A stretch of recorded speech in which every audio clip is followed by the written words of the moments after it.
things. Number one, what's Trump in trouble over when it comes to Epstein? He's in trouble because he is making it look like to the MAGA base, he's part of the elite cabal that covers for other members of the elite cabal. And they don't like that. They elected Trump because he promised not to be one of them, but to like bust up them, those groups. It all started with a private meeting behind tightly sealed doors, a scene straight out of a political thriller. According to insiders close to the situation, 50 Cent met face-to-face with Donald Trump at Mar-a-Lago late last month. No public agenda, no press. Just two power players in a secluded room with one alleged mission: make absolutely sure that Sean Diddy Combs stays locked up. And from the looks of how things are unfolding, the plan may have worked.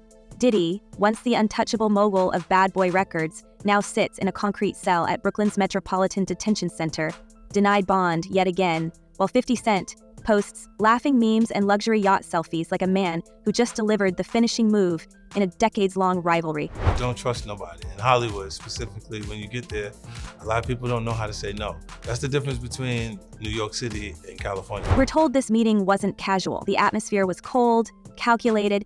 50 came prepared. Word is he handed Trump a blacklist of every insult, every jab, every quote Diddy ever lobbed his way over the years. This wasn't just a man airing grievances, this was a strategy, and it landed. Trump, a president notoriously allergic to criticism and infamous for playing personal vendettas like a symphony, reportedly had a visceral reaction. One source described the mood shift in the room as immediate. And let's be honest, this is a guy who said straight into a Newsmax camera, it's more difficult to pardon Diddy because of those old comments. Comments like, white men like Trump need to be banished, and the number one priority is to get Trump out of office. Whether or not Trump ever intended to help Combs, 50 may have made sure he never would.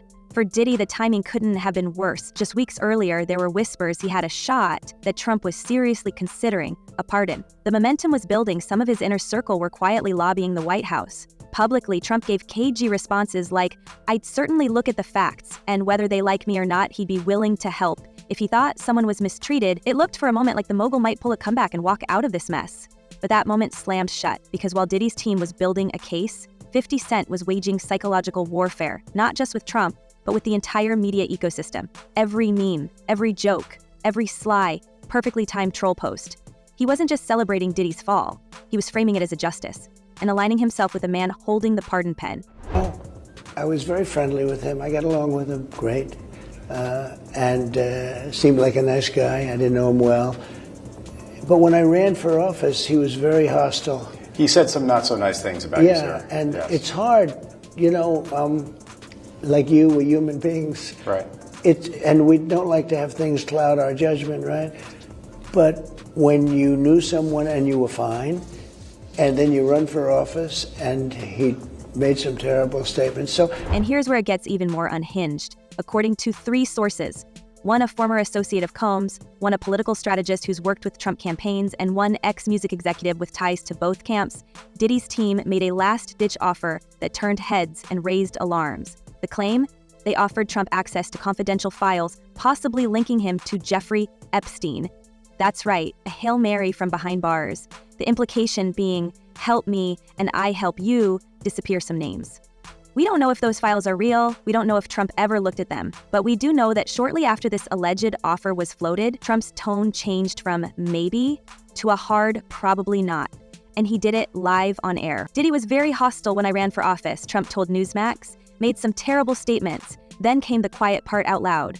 We're human beings. We don't like to have things cloud our judgment, right? Translation, you disrespected me. Now enjoy your bunk. There's one more angle here, and it's just as chilling. That same former associate claims 50's blacklist didn't just include Diddy's comments about Trump. It had dates, sources, even screenshots of past interviews and social media rants. If true, it's a level of preparation that borders on political opposition research, which begs the question, was this always the plan? Did 50 Cent, the rapper turned mogul turned producer, plot to take his old enemy out of the game? Not with a diss track, but with strategic manipulation at the highest level of power. He's already weaponized Diddy's trial into a Netflix docuseries. He's built a whole brand around trolling the man's downfall, and now, if the whispers are to be believed, he may have personally engineered the final nail in the coffin by steering the president's hand. They once worked together a long time ago. They're not friends now. They don't like each other, and yeah, 50 has taken every shot, especially when Diddy has been down. Diddy, for his part, isn't just sitting back. Multiple reports say his team is preparing yet another appeal for bond, even floating the idea of a retrial based on alleged judicial bias. but none of it's landing. The judge shut down a $50 million bond offer like it was spare change. The prosecution isn't budging, and even his own legal team has gone radio silent when asked about clemency talks. This is a man surrounded by silence. Political, legal, personal. Once the King of New York, now ghosted by his former friends and ignored by the one person who could free him with a single signature. Meanwhile, 50 Cent's social feeds are a digital dance on Diddy's reputation. One day, he's posting PI-generated images of himself hiding from itty-bitty Diddy with a gun. The next, he's taunting Puff's past quotes while posing courtside at a Knicks game. He's not even subtle. Donald doesn't take well to disrespect, he posted recently, and doesn't forget who chooses to go against him. That wasn't advice, that was a victory lap. We can't ignore how far this feud has evolved. What began as subtle shade over record contracts and brands has morphed into a full-blown political chess match with national consequences. The two men who once shared a remix and an awards stage are now playing with presidents, prosecutors, and potential plea deals. And we're watching in real time as one of them quite literally loses everything. Diddy can't stand you, Mr. President. He was once nice to you, he's turned on you, and he doesn't deserve a favor from you, who he worked actively to stop. Because while Diddy's lawyers beg for leniency ahead of his October 3 sentencing, facing up to 10 years behind bars with prosecutors pushing for the maximum, it's clear the court of public opinion has already shifted. The days of free Diddy are over. His name trends not with support, but with scandal. His former allies are staying eerily quiet, and the once untouchable titan of hip-hop is reduced to whispered stories about what might have been offered, who might have been threatened, and what dirt might still be buried. And yet, the one story everyone can't stop speculating about, the one moment that could change everything, is that silent, secretive meeting between 50 Cent and Donald Trump. No cameras, no press, no leaks, except for the few that now hint at a bombshell play that may have detonated Diddy's last hope. Some say the two men talked for less than 20 minutes. Others insist it lasted an hour. But what was said? Was it just about Diddy?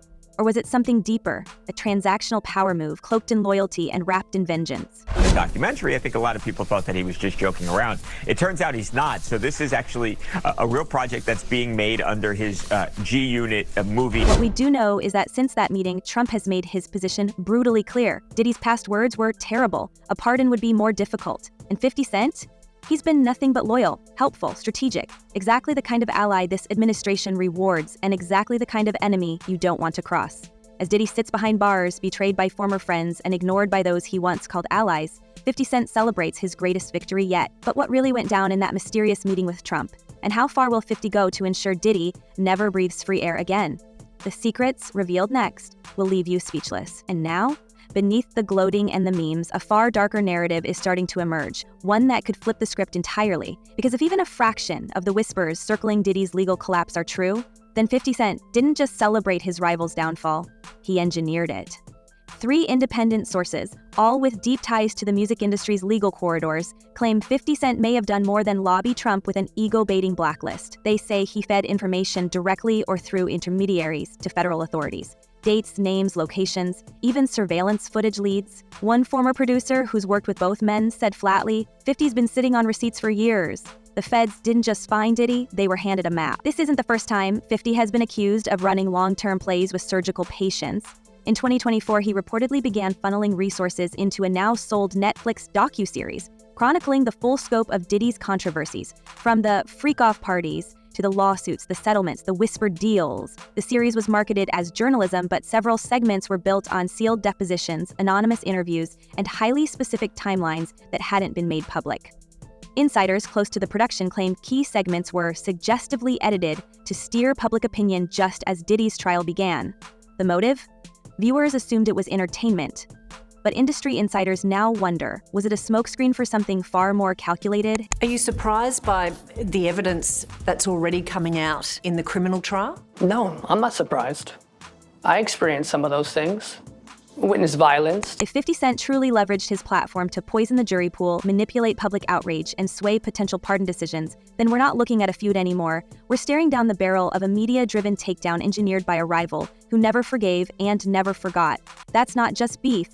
That's vengeance masquerading as justice. And it raises the question, where's the line between exposing a predator and becoming one in the process? The parallels to political power games are chilling. After all, Diddy isn't the only figure finding himself boxed out by a man with a long memory and a tight grudge. Donald Trump has long blurred the boundaries between law and loyalty, treating the presidential pardon not as a tool of justice but as a personal scoreboard. He gave clemency to allies like Roger Stone, Joe Arpaio, and Lil Wayne, even reality stars Todd and Julie Crisley. But did he? Despite a less severe conviction and no previous offenses on record, the mogul received nothing but silence and then a cold, clipped dismissal. I don't know. It's more difficult. It makes it more, I'm being honest, it makes it more difficult to do. But more likely a no for Combs, I would say so. Trump's interview on Newsmax said the quiet part out loud. He made some terrible statements, the president admitted, referring to Diddy's past comments during the 2020 election cycle. It makes it more difficult to do, not because of the facts, not because of the charges, but because the former bad boy CEO dared to criticize a man who sees opposition as betrayal. It didn't matter that they had once posed at galas together, clinked glasses in New York clubs, or publicly praised one another in the early 2000s. In Trump's eyes, past loyalty means nothing once you speak out, and past friendship can't erase political heresy. Importantly, he is a serial woman abuser, the likes of which we haven't seen in modern America, at least not on the public stage in this way. He is a repeated serial abuser. He beat those women to a pulp and didn't even deny it. He didn't deny it. They admitted expressly domestic abuse over and over and over again, something the judge used against them when they pled for bail. And yet, there's an even more twisted irony here. Diddy may have tried to outplay Trump at his own game, dangling alleged Epstein files, attempting to strong-arm a deal using the darkest leverage imaginable.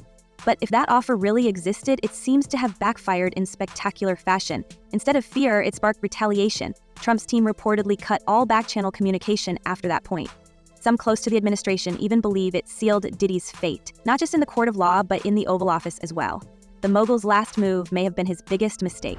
Trump pardoning Diddy will create another Epstein for him. It would be a nightmare. And last and certainly not least, the GOP is already struggling with female voters. And they're not all lefties. There are young conservative women who aren't in love with Trump or MAGA. There are. And this will not help. It's very clear. We all saw the videotape of him beating the hell out of Cassandra. The fallout from that denial has sent ripples through every corner of the entertainment and political elite. Hip-hop titans are suddenly watching their words. Former Diddy collaborators have gone radio silent. Even celebrities who once praised Trump's pardon record are privately questioning how decisions are really made in this new White House. And for those still facing legal heat, names we won't mention yet, but you know who they are, the message is loud and clear. If you crossed Trump in the past, don't expect mercy now. Pardons aren't for the innocent, they're for the loyal. Meanwhile, 50 Cent has been on a victory tour so bold it's starting to raise eyebrows, even among his fans. It's one thing to troll, it's another to start sounding like a man who got exactly what he wanted. His captions don't just mock, they flex. Posts about bad energy getting what it deserves. I-generated courtroom sketches with Trump's hand on his shoulder. Cryptic mentions of years in the making. If he didn't pull the trigger, he sure wants everyone to think he aimed the gun. The question is he a criminal? Is he basically akin to a mob boss running several criminal enterprises? And while it's very clear to me he is a depraved, disgusting person, we have to prove that he violated the law. The bigger question now isn't whether Diddy is guilty. That will be decided when he's sentenced in October and his appeal drags its way through the courts. The question is whether the process that got him here was ever fair.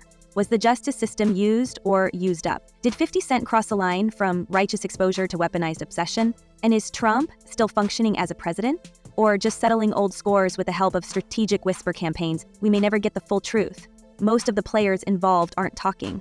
The White House won't comment. 50 Cent's team insists the Netflix series is entertainment, not evidence, and Diddy's lawyers, for all their fury, seem to be throwing darts in the dark. But behind the headlines and the court filings, we're watching the slow-motion collapse of an empire.